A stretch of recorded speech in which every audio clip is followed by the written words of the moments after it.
Hello नमस्कार दोस्तों, स्वागत है आपका हमारी आज के सीरीज में।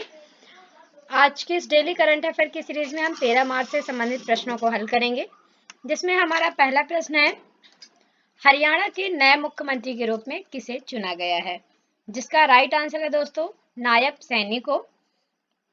हरियाणा भाजपा अध्यक्ष और कुरुक्षेत्र से सांसद नायब सैनी को राज्य के मुख्यमंत्री के रूप में चुना गया है।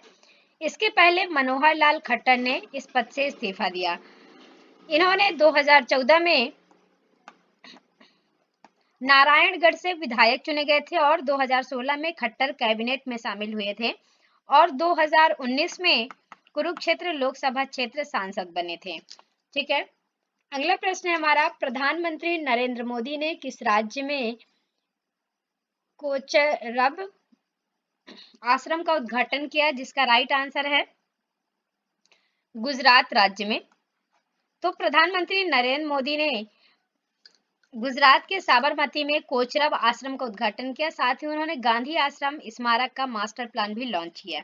पीएम मोदी ने कहा कि 12 मार्च इसलिए महत्वपूर्ण है क्योंकि इसी दिन बापू ने दांडी यात्रा की शुरुआत की थी और साल 1915 में दक्षिण अफ्रीका से भारत आने के बाद महात्मा गांधी द्वारा पहला आश्रम स्थापित किया गया था, इसलिए।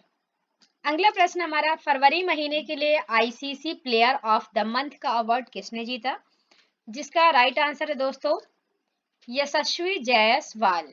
ये आपका डी नंबर राइट आंसर हो जाएगा। भारतीय सलामी बल्लेबाज यशस्वी जायसवाल ने इंग्लैंड के खिलाफ शानदार रन बनाने के बाद ICC men's player of the month का अवार्ड जीता। वहीं फरवरी महीने के लिए आईसीसी वीमेंस प्लेयर मंथ का अवार्ड ऑस्ट्रेलिया के एनाबेल सदरलैंड को दिया गया। अगला प्रश्न हमारा, केंद्रीय सतर्कता आयोग में नए सतर्कता आयुक्त के रूप में किसे नियुक्त किया गया? जिसका राइट आंसर है दोस्तों एएस राजीव।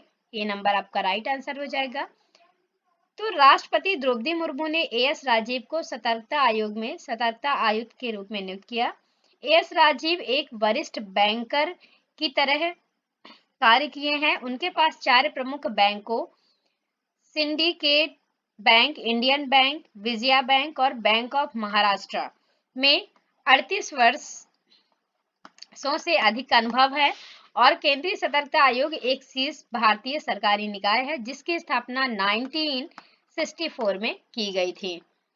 अगला प्रश्न है हमारा, एक्सरसाइज कटलेस एक्सप्रेस 2024 का आयोजन किस देश में किया गया? जिसका राइट आंसर है दोस्तों सी नंबर सेशेल्स, है ना। मल्टीनेशनल एक्सरसाइज कटलेस एक्सप्रेस 2024 का आयोजन 26 फरवरी से 8 मार्च 2024 तक सेशेल्स में पोर्ट विक्टोरिया में आयोजित किया गया और भारतीय नौसेना के जहाज आईएनएस तीर ने भारतीय दल में प्रतिनिधित्व किया इसका और अभ्यास में 16 देशों ने भाग लिया।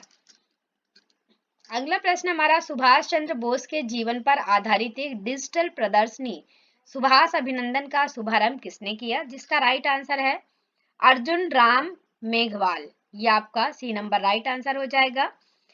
केंद्रीय कानून एवं न्याय मंत्री अर्जुन राम मेघवाल ने सुभाष चंद्र बोस के जीवन पर आधारित डिजिटल प्रदर्शनी सुभाष अभिनंदन का शुभारंभ किया। अभिलेखागार में जो दस्तावेज है उस पर आधारित है ये और भारतीय राष्ट्रीय अभिलेखागार अपना 134वां स्थापना दिवस मना रहा है इस पर। अगला प्रश्न हमारा, हाल ही में MIRV टेक्नोलॉजी के साथ किस मिसाइल का सफल परीक्षण किया गया? जिसका राइट आंसर है दोस्तों अग्नि 5। तो रक्षा अनुसंधान और विकास संगठन ने हाल ही में multiple independently targetable re entry vehicle के साथ स्वदेशी रूप में विकसित जो अग्नि 5 मिसाइल है उसका पहला सफल टेस्ट किया। अग्नि 5 मिसाइल जो है वो 5500 से 5800 किलोमीटर की दूरी तक मार करने वाली एक इंटरकॉन्टिनेंटल बैलिस्टिक मिसाइल बनेगी, यानी ICBM है। अगला प्रश्न है हमारा, भारत की पहली automobile in plant railway siding project का उद्घाटन किस राज्य में किया गया? जिसका राइट आंसर है दोस्तों, इसका राइट आंसर हो जाएगा गुजरात में किया गया।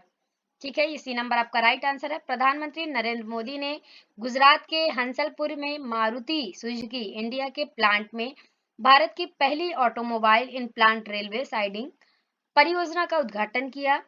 इसमें मारुति और गुजरात रेल इंफ्रास्ट्रक्चर डेवलपमेंट के बीच एक सहयोगात्मक पहल है ये। अगला प्रश्न हमारा, किस केंद्रीय मंत्री ने जन औषधि केंद्रों के लिए क्रेडिट सहायता कार्यक्रम लॉन्च किया? जिसका राइट आंसर है दोस्तों, डॉक्टर मनसुख मंडाविया। ए नंबर आपका राइट आंसर हो जाएगा। तो केंद्रीय रसायन और उर्वरक एवं स्वास्थ्य और परिवार कल्याण मंत्री डॉक्टर मनसुख मंडाविया ने जन औषधि केंद्रों के लिए ऋण सहायता कार्यक्रम का उद्घाटन किया। इसके तहत भारतीय लघु उद्योग विकास बैंक और फार्मास्यूटिकल्स एवं medical devices bureau of India के बीच समझौता हुआ। अगला प्रश्न हमारा, एसबीआई ने अपने ट्रांजैक्शन बैंकिंग प्लेटफॉर्म के लिए किसके साथ साझेदारी की है? जिसका राइट आंसर है दोस्तों,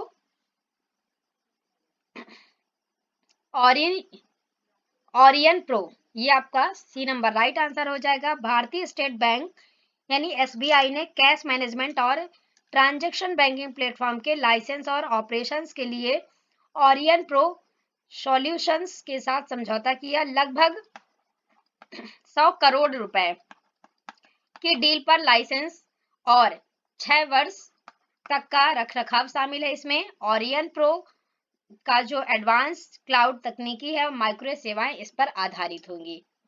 अगला प्रश्न हमारा, भारत ने हाल ही में किस देश के साथ संयुक्त आर्थिक और व्यापार समिति की स्थापना के लिए समझौता किया? जिसका राइट आंसर है दोस्तों,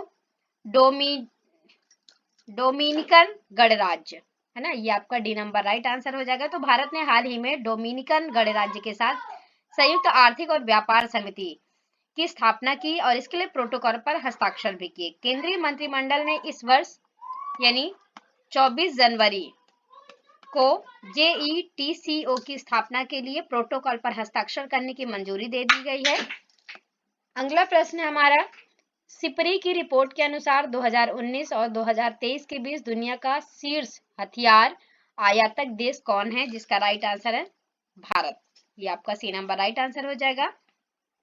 Stockholm international peace research institute के लेटेस्ट डेटा के अनुसार 2019 से 2023 के बीच भारत दुनिया का शीर्ष हथियार आयातक देश बन गया है और भारत ने कुल वैश्विक हथियार आयात पर 9.8% आयात किया है। भारत के बाद सऊदी अरब जो है, कतर, यूक्रेन, पाकिस्तान, जापान, मिस्र, ऑस्ट्रेलिया, दक्षिण कोरिया और चीन, ये भी इसमें शामिल हैं।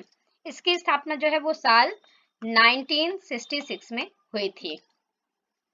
अगला प्रश्न है हमारा, पीएम मोदी ने भारत के पहले कमर्शियल सेमीकंडक्टर फैब्रिकेशन सर्विस की आधारशिला कहाँ रखी? जिसका राइट आंसर है दोस्तों, गुजरात में।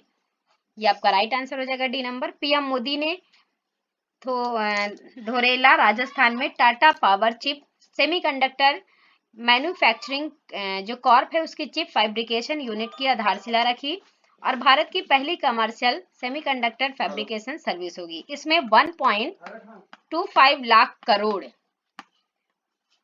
से अधिक 3 प्रोजेक्ट शामिल हुए और इसकी यूनिट क्षमता जो है वो कितनी होगी? 50,000 वेफर स्टार्ट प्रतिमाह होगी। अगला प्रश्न हमारा, हाल ही में क्षेत्रीय एयरलाइन सेवा फ्लाई का उद्घाटन किसने किया? जिसका राइट आंसर है दोस्तों, ज्योतिरादित्य सिंधिया ने किया। ये आपका डी नंबर राइट आंसर हो जाएगा। तो केंद्रीय नागर विमानन एवं इस्पात मंत्री ज्योतिरादित्य एम सिंधिया ने क्षेत्रीय एयरलाइन सेवा फ्लाई 91 का उद्घाटन किया। गोवा में मनोहर अंतर्राष्ट्रीय हवाई अड्डे तथा लक्षद्वीप के अगत्ती द्वीप समूह के बीच उड़ान को झंडी दिखाई। इसमें 91 और 18 मार्च को वाणिज्य और सेवाएं शुरू की जाएंगी। फ्लाई 91 गोवा में संचालित एयरलाइन है। इसमें एमडी और सीईओ मनोज चाको हैं। थैंक यू सो मच दोस्तों, चैनल सब्सक्राइब जरूर करें और हमें बताएं कमेंट बॉक्स में कि आज का वीडियो आपको कैसा लगा और ऐसी ही यूजफुल और इंटरेस्टिंग वीडियोस को देखते रहें। Thank you so much.